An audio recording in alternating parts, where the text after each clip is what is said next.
mungkin saya mau bagikan beberapa hal praktis yang dimana kita itu menunjukkan penghormatan kita kepada pasangan kita. Bagaimana kita menghormati pasangan kita, baik itu suami maupun istri ya.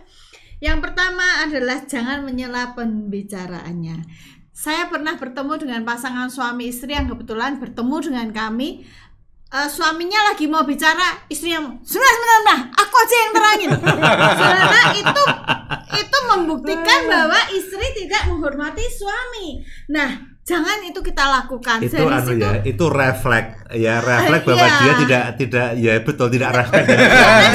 Meskipun sepertinya hal kecil ya, itu refleksnya begitu. Refleksnya seperti itu. Jadi itu menunjukkan bahwa dia tidak menghormati pasangannya. Itu baik yang contohnya tadi istri, tapi baik istri maupun suami jangan kita lakukan. Kalau kita menghormati pasangan kita, jangan menyela pembicaraan dari pasangan kita. Hal yang kedua, saat dia berbicara, dengarkan baik-baik dan cobalah untuk mengerti. Seringkali kita ini komunikasi lagi ya. Dulu pernah kami sampaikan kelihatannya ya. Ketika pasangan kita berbicara, kita harus mendengarkan baik-baik. Nah, itu juga satu bukti bahwa ketika kita mendengarkan pasangan kita berbicara, itu kita menghormati. Jangan kita terus malah mengabaikan. Beliaunya sedang berbicara, kitanya ngobrol sendiri, kita pegang HP terus ya, kita lihat HP, atau kita lihat TV, matanya yang lainnya harus ada kontak mata. Kita mesti belajar mendengarkan ya.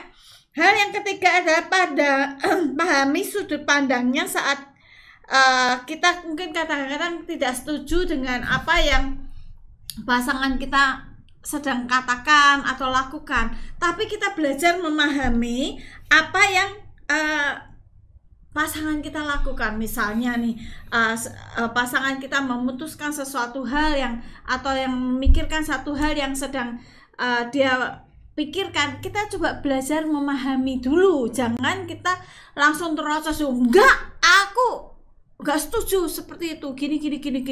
Dulu saya sering melakukan seperti itu. Sekarang masih kadang-kadang masih. Pak, ya, saya perlu tegaskan itu. Iya Pak, iya. Dulu sering, kadang-kadang masih. Ya, apalagi dalam hal mendidik anak.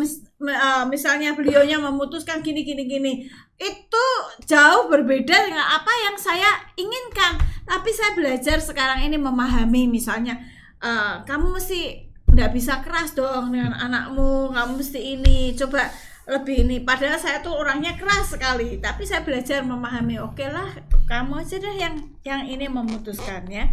Itu yang ketiga. Hal yang keempat, lakukanlah bersama apa yang pasangan kita lakukan. Misalnya tadi saya suka akan tanaman. Saya menegaskan supaya beliaunya, kalau saya beli tanaman, beliaunya merawat. Nah, misalnya saya suka tanaman, lakukan bersama-sama, menanam. Kemudian biasanya beliau yang menanam, saya yang menyiram, saya yang motongin gitu. Kalau ada ranting-ranting atau daun-daun yang sudah ini, saya yang motongi atau apapun lakukan bersama-sama. Itu menunjukkan penghormatan terhadap pasangan, penghormatan beliau kepada saya. Kadang-kadang saudara saya kalau mau dibilang sebel.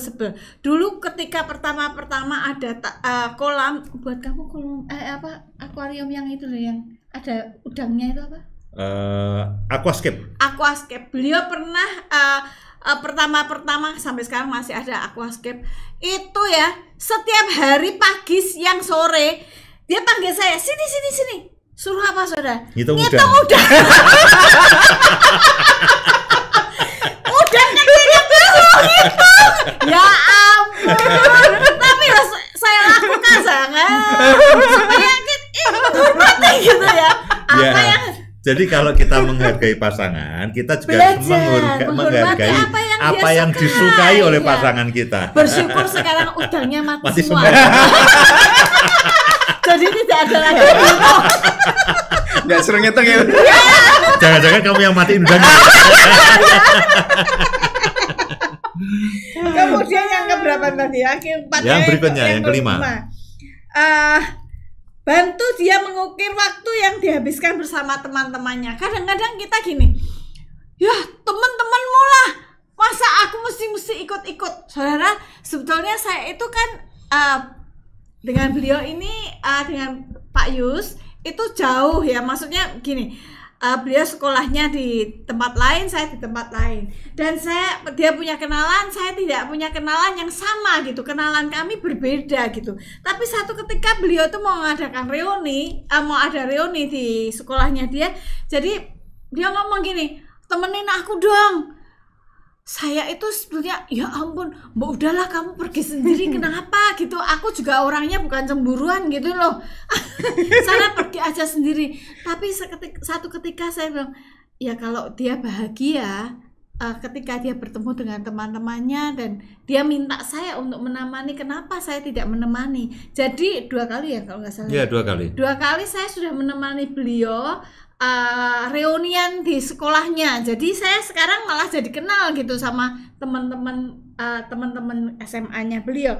Jadi bantu pasangan kita mengukir waktu-waktu yang indah bersama teman-temannya.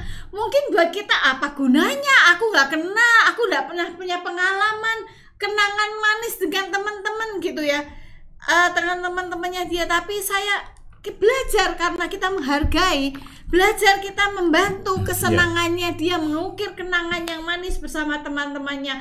Dia foto-fotoan, kalau perlu tak fotoin gitu ya.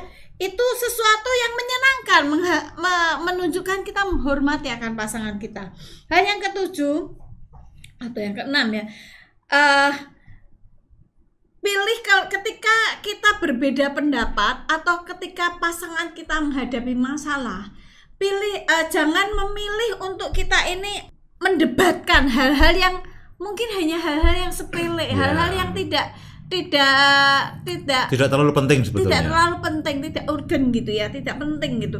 Jangan itu diperdebatkan, apalagi kalau masalah yang sedang dia hadapi, misalnya ini masalah yang sepele aja, plafon ini yang saya lihat, plafon aja deh, plafon lagi ambruk gitu. Nah, dia kan sedang memikirkan nih, bapak sedang memikirkan ini dibenerinya gini. Kita nggak usah debatin. Makanya dulu tuh kalau buat nggak usah pakai kayu, harusnya pakai baja aja. Ngapain? Itu kan sudah tidak penting. Nah, seringkali saya melihat banyak suami istri yang mendebatkan hal-hal yang tidak penting, yang sudah kejadian. Itu membuat pasangan kita menjadi ilfeel gitu, membuat pasangan kita menjadi ngapa iki bojoku iki ngopo to cerewet tok gitu ya. Jadi dia tidak bisa menghargai kita, dia tidak bisa menghargai masukan-masukan kita ketika kita melakukan hal-hal yang receh-receh aja lah, yang kecil-kecil yang harusnya nggak penting. Hal yang selanjutnya, kalau ada sesuatu hal yang sudah diputuskan oleh pasangan kita, kita mendukung, jangan kita malah menjegal gitu. Jadi kalau misalnya beliau sudah memutuskan anak mesti begini, walaupun gitu ya di dalam hati mungkin ada sesuatu yang kita tidak setujui, ya kita mesti dukung. Suami adalah imam, suami adalah kepala. Kita istri harus mendukung, jangan kita kelihatan sekali bahwa kita tidak antusias atau kita jadi enggan gitu, atau kita marah seperti kemarin ya. Kemarin malam dia tidak mendukung saya. Ya, jadi kita belajar gitu. Saya belajar, saya menyadarinya, dan tadi pagi saya bilang minta maaf ya Pak. Saya maafkan. Ya, yang selanjutnya yang ke-8, katakan terima kasih ketika dia sudah melakukan sesuatu, dan juga katakan kalau kita mau minta tolong, maukah kamu. Nah, kata-kata itu penting untuk kita sebagai kata penghormatan kita, sebagai kita wujud penghormatan kita katakan terima kasih kalau pasangan kita sudah melakukan sesuatu buat kita. Dan kalau kita mau minta tolong, kita mesti katakan mau enggak kamu, maukah kamu gitu ya. Itu saja.